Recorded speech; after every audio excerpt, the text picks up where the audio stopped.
नमस्कार, आप सभी को प्रेम से राधे राधे, जय श्री कृष्णा। थर्सडे 14 दिसंबर 2023 और मैं आपके सामने आया हूं अपने नए वीडियो में अपने चैनल अमेजिंग जियो पे। ये चैनल सिर्फ सत्य को सपोर्ट करता है और इसलिए ये सत्य के अलावा किसी संस्था, पंथ, नेता और राजनीतिक दल या विचारधारा के खिलाफ है। कर्म करते जाओ, फल की इच्छा मत करो और सब्र का फल मीठा होता है। तो आज का वीडियो कुछ ऐसा ही होने वाला है। तो सब्र से, धैर्य से और ध्यान से बातों को सुनिए और विचार जरूर करिएगा। बाकी फल इंतजार करिए उसके लिए। भूमंडल, जहां प्रकृति ही सब कुछ है, मनुष्य भी बाकी सारी चीजों की ही तरह प्रकृति का एक अंग है और इस प्रकृति में कुछ भी ऐसे ही नहीं होता।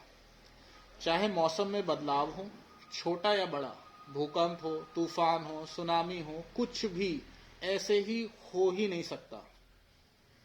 आज फेक साइंस के चक्कर में हम इस असली विज्ञान से वंचित हैं, जबकि इससे बड़ा कुछ है ही नहीं। चाहे अच्छे की कैटेगरी में सोचे या खतरनाक की।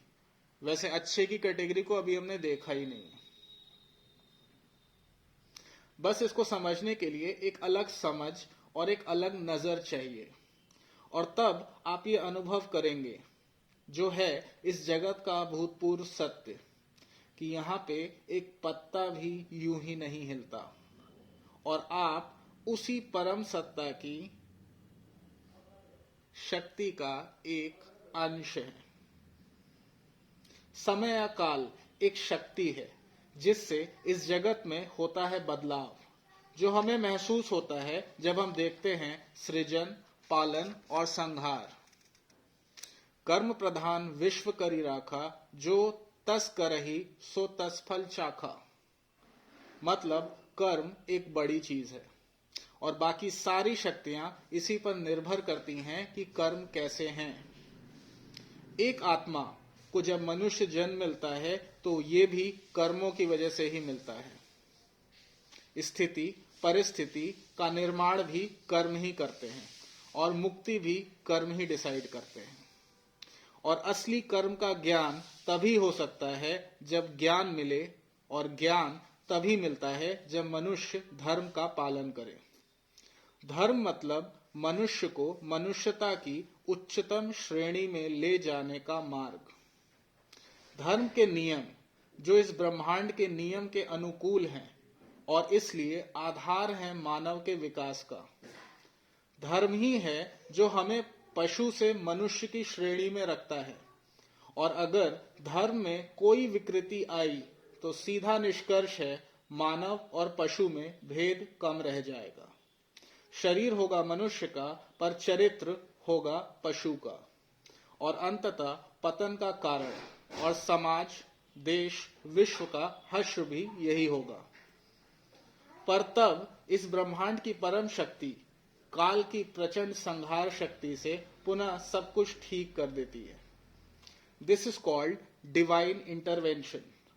मतलब यहां कुछ भी फिक्स नहीं है, सब कुछ डिपेंड करता है कि कर्म कैसे है, ओवरऑल कलेक्टिव वाइब्रेशन कैसी है। तो सबसे पहली चीज जो आज हमें समझनी चाहिए कि ये कलयुग, जिसके 5125 साल बीत चुके हैं और जिसकी उम्र, जिसका प्रसार किया जाता है 4,32,000 साल का, सैद्धांतिक रूप से गलत है। थोड़ा और सोचिए तो अगर सच में सब कुछ फिक्स होता तो यदा यदा ही धर्मस्य ग्लानिर्भवति भारत अभ्युत्थानम अधर्मस्य तदात्मानम सृजाम्यहम्। इसका क्या मतलब रह जाता। थोड़ा और सोचिए तो आज से 2500 साल पहले भगवान बुद्ध थे, उनके 5000 मतलब उनके 2500 साल पहले, मतलब आज से 5125 साल पहले श्री कृष्ण थे, और जब ज्यादा बैकडेट में जाएं तो 8 से 10,000 साल पहले श्री राम जी थे। तो आपको क्या लगता है, इन असुरों को आरक्षण दिया गया है कि बेटा जाओ 4,32,000 साल तक मैं आंखें बंद करके रखूंगा, जो करना है करो?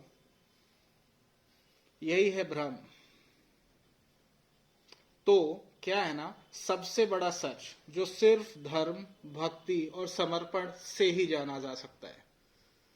We are living in the end of Kalyug, और इसका इशारा प्रकृति पिछले 20 सालों से कर रही थी, 2020 तक, 19 तक इनफैक्ट, और फ्रॉम 2020 टू 2023 ये 3 साल हैं सॉफ्ट एक्शन के। पर जब हम इस धरती या ब्रह्मांड का सच जानते ही नहीं, तो ये जान पाना तो काफी मुश्किल है, और शायद इसीलिए हमें जानने भी नहीं दिया जाता। सब कुछ कितना अच्छा है मुझे पता है, ये बात, कितना विकास हो रहा है मुझे ये भी पता है, but the thing is all that glitters is not gold. अधर्म और धर्म में यही अंतर है। आज अधर्म सब कुछ दे सकता है, पैसा, शोहरत, सम्मान, पद, पर मुक्ति नहीं दे सकता। मुक्ति कर्म फल से। तो इसलिए अधर्म को चलाते रहने के लिए करनी पड़ती है बलि। और सबसे मजे की बात, अधर्म किसी का नहीं, तो जो इसे अपना मानते हैं, नंबर उन्हीं का आता है। कुछ ऐसा ही ड्रामा चल रहा है पिछले कई सालों से, world war, oil war, terrorist attack, और अब हम सब इतने यूज्ड टू हो चुके हैं कि हाँ, एक वॉर चल रही है यूक्रेन में, रशिया में, इजराइल में, पैलेस्टाइन में। और अधर्म के हर कारोबार का सच भी यही है। मॉनिटरिंग और कंट्रोल करने का पर्पस भी यही है कि सच किसी को पता ना चले। जैसे कई स्पिरिचुअल लोग हैं जो युग परिवर्तन की बातें कर रहे हैं, पर क्या हो रहा है, क्यों हो रहा है, कैसे हो रहा है, ये नहीं पता। तो इसके लिए चलिए केस स्टडी पे। ये किसी और की नहीं बल्कि मेरी ही है। तो मैं बहती हवा सा था, आ गया इस धरती पे। आया ही था कि 6 साल की उम्र से बम फटने लगे। छोटे एक्सीडेंट, बड़े एक्सीडेंट, बीमारी, इंजरी, बहुत कुछ। पर फिर भी बार बार खुद को खड़ा किया। पढ़ाई पूरी हुई, तैयारी शुरू हुई, ज्योग्राफी की एंट्री हुई, पर फिर गिर गया। इस बार और तगड़ी चोट लगी, पर कोई नहीं, फिर उठा। और अब सुना the great APJ Abdul Kalam साहब को, who inspired me to become a teacher. और मैं, जिसने कभी सोचा भी नहीं था, पर विधि का विधान हो ही वही जो राम रचि राखा, बन गया मैं a man in a noble profession. और शुरू हो गया। अच्छा, जिसने इतना कुछ देखा हो वो ना तो डरेगा, ना झुकेगा, और ना ही डरना और झुकना सिखाएगा, ना न्याय सहेगा, ना सहने देगा। तो मैंने उठना शुरू किया, उठाना शुरू किया, और लड़ना भी। I never got what I deserved. The only reason was because I never understood my full potential, which now I understand. चापलूसी, चमचागिरी तो खून में ही नहीं थी. So I was then also, because of my knowledge and expertise over the ball geography, I was invincible and unstoppable. पर गर्दिश में घेर लेते हैं कुत्ते भी शेर को. तो 11 दिसंबर, a black day in year 2019, बहुत कायदे से और तरीके से अधर्म ने मुझे घेर लिया. चाह के भी कुछ नहीं कर पाया, और मुझे बेड़ियों में बांध के कुएं में डाल दिया गया. खूब जश्न मना, और मैं नादान, हर चीज से अनजान. नया अनुभव उस समय हुआ गिरने का. नई चोट लगी. वैसे Covid started from the same date, और काम का प्रेशर अलग ही तरीके से बढ़ाया जाने लगा. ये चैनल भी इसी टाइम बना झटके से, ताकि शेयरिंग आसान हो सके. मोटिव इसका कुछ भी और नहीं था, पर तूफान शुरू हो चुका था. 1, 2, 3 महीने में शेर जाग गया और पूरा जोर लगा के कुएं से बाहर निकल गया. पर कुछ ही दिन में I was a rapist, characterless, addict, और पता नहीं क्या क्या. जैसे मौका मिल गया जिसकी तलाश थी. डर, बेइज्जती, पूरे कुएं में माहौल बना दिया गया कि जाएगा कहां, आएगा तो यहीं. तब इससे माफी भी मंगवाएंगे और गुलामी भी करवाएंगे. This was the time. एक तरफ कुआं और एक तरफ गहरी खाई. सब ठीक था, but again I was under estimated. तो आई चोज द खाई. सब कुछ छोड़ के मैंने लिया प्रभु का नाम और कहा कि अगर सही हूं तो उठा लेना, वरना किस्सा खत्म कर देना। लर्निंग, हमेशा वो चुनो जिसमें गहराई ज्यादा हो। खैर, कुएं में मचा शोर, क्योंकि अब मैं सारा सच जानने वाला था। तो साइकिक स्पिरिचुअल अटैक जो बहुत दिनों से चल रहे थे और सब पे चल रहे थे, शुरू हो गया। अच्छा, लक्ष्य मेरा कभी कोई इंसान नहीं था, तो किसी का दोष भी नहीं है। ये धर्म और अधर्म की बात है, और इसमें कोई इमोशनल वो वाली चीज भी नहीं है। It's all fine. कुएं का अलग ही नियम है, ये मैंने ऑब्जर्व किया। अलग अलग धर्म बने हुए हैं, कई संघ हैं, जिन सबका मोटिव सिर्फ बांधना और कंट्रोल करना है, उससे ज्यादा कुछ नहीं। Ultimately manipulation. राजा है कली, जिसका युग है, और उसका काम है अधर्म फैलाना। इसकी ताकत है आत्मा, जिन पे ये कब्जा किए बैठा है। और देश, सारे राज्यों में अगर आप देखें तो सिर्फ मंत्री हैं, राजा छुपा हुआ है।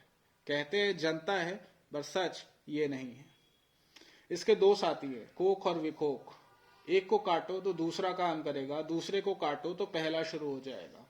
ये है पॉलिटिक्स और media, end of course entertainment and movie industry, जो कभी भी आपको सच नहीं दिखाएगा। Always they will show the wrong prospective of life, which is not actually the real life.